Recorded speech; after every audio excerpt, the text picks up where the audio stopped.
सोच बदलो, जिंदगी खुद बदल जाएगी। इस कहानी को आप अंत तक पूरा देखिए, आपकी जिंदगी पूरी बदल जाएगी।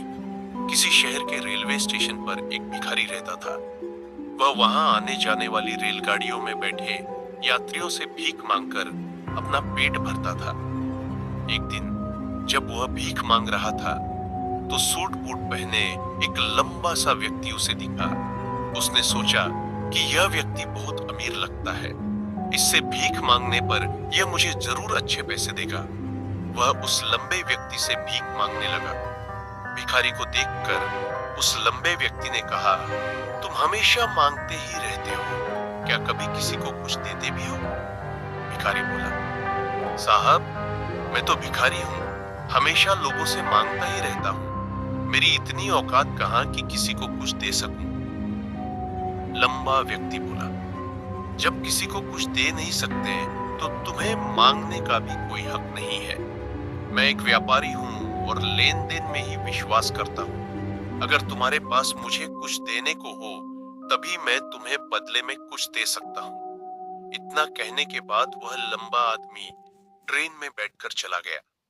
इधर भिखारी उसकी कही गई बात के बारे में सोचने लगा। उस लंबे व्यक्ति के द्वारा कही गई बात उस भिखारी के दिल में उतर गई।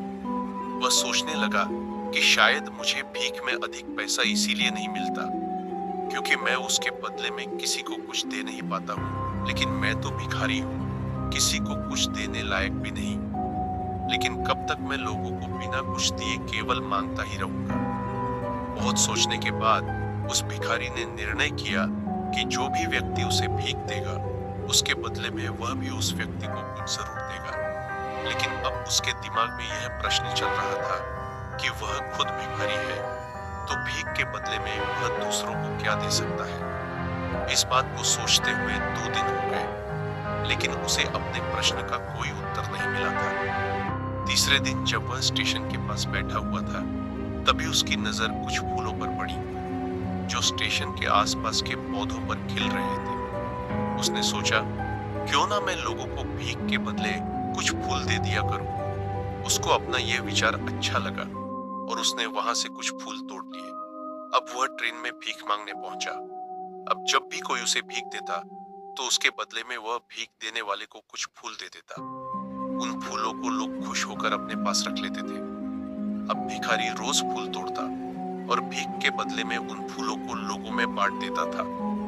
कुछ ही दिनों में उसने महसूस किया कि अब उसे बहुत अधिक लोग भीख देने लगे हैं। वह स्टेशन के पास के सभी फूलों को तोड़ लाता था। जब तक उसके पास फूल रहते थे तब तक उसे बहुत से लोग भीख देते। लेकिन जब फूल बांटते बांटते खत्म हो जाते तो उसे भीख भी नहीं मिलती थी। अब रोज ऐसा ही चलता रहा। एक दिन जब वह भीख मांग रहा था तो उसने देखा कि वही लंबा व्यक्ति ट्रेन में बैठा है, जिसकी वजह से उसे भीख के बदले फूल देने की प्रेरणा मिली थी। वह तुरंत उस व्यक्ति के पास पहुंच गया और भीख मांगते हुए बोला, आज मेरे पास आपको देने के लिए कुछ फूल है, आप मुझे भीख दीजिए तो बदले में मैं आपको कुछ फूल दूंगा।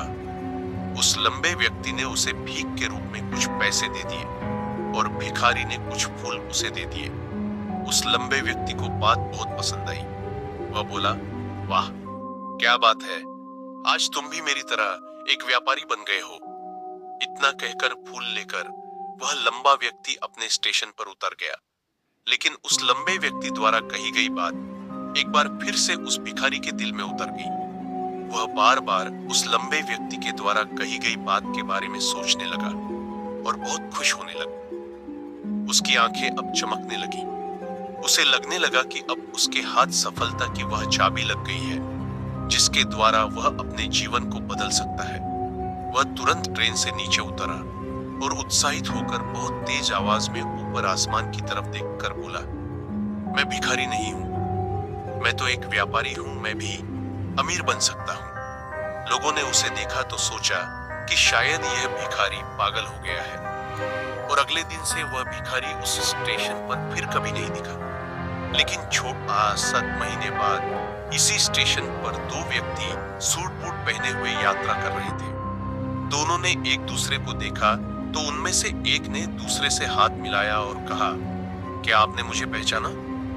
दूसरा व्यक्ति बोला, नहीं, क्योंकि मेरे हिसाब से हम लोग पहली बार मिल रहे हैं। पहला व्यक्ति बोला, नहीं, आप याद कीजिए, हम पहली बार नहीं बल्कि तीसरी बार मिल रहे हैं। दूसरा व्यक्ति बोला, मुझे याद नहीं, वैसे हम पहले 2 बार कब मिस थे? अब पहला व्यक्ति मुस्कुराया और बोला, हम पहले भी 2 बार इसी ट्रेन में मिले थे। मैं वही भिखारी हूं जिसको आपने पहली मुलाकात में बताया कि मुझे जीवन में क्या करना चाहिए, और दूसरी मुलाकात में बताया कि मैं वास्तव में कौन हूं। दूसरा व्यक्ति मुस्कुराया और अचंभित होते हुए बोला, वो याद आया, तुम वही भिखारी हो जिसे मैंने एक बार भीख देने से मना कर दिया था, और दूसरी बार मैंने तुमसे कुछ फूल खरीदे थे। लेकिन आज तुम ये सूट बूट में कहाँ जा रहे हो, और आजकल क्या कर रहे हो? तब पहला व्यक्ति बोला, हाँ, मैं वही भिखारी हूँ, लेकिन आज मैं फूलों का एक बहुत बड़ा व्यापारी हूँ और इसी व्यापार के काम से ही दूसरे शहर जा रहा हूँ। कुछ देर रुकने के बाद वह फिर बोला, आपने मुझे पहली मुलाकात में प्रकृति का वह नियम बताया था जिसके अनुसार हमें तभी कुछ मिलता है जब हम कुछ देते हैं। लेन देन का यह नियम वास्तव में काम करता है। मैंने यह बहुत अच्छी तरह महसूस किया है, लेकिन मैं खुद को हमेशा भिखारी ही समझता रहा। इससे ऊपर उठकर मैंने कभी सोचा ही नहीं, और जब आपसे मेरी दूसरी मुलाकात हुई तब आपने मुझे बताया कि मैं एक व्यापारी बन चुका हूँ। अब मैं समझ चुका था कि मैं वास्तव में एक भिखारी नहीं बल्कि व्यापारी बन चुका हूँ। मैंने समझ लिया था कि लोग मुझे इतनी भीख क्यों दे रहे हैं, क्योंकि वह मुझे भीख नहीं दे रहे थे बल्कि उन फूलों का मूल्य चुका रहे थे। सभी लोग मेरे फूल खरीद रहे थे क्योंकि इससे सस्ते फूल उन्हें कहाँ मिलते। मैं लोगों की नजरों में एक छोटा व्यापारी था, लेकिन मैं अपनी नजरों में एक भिखारी ही था।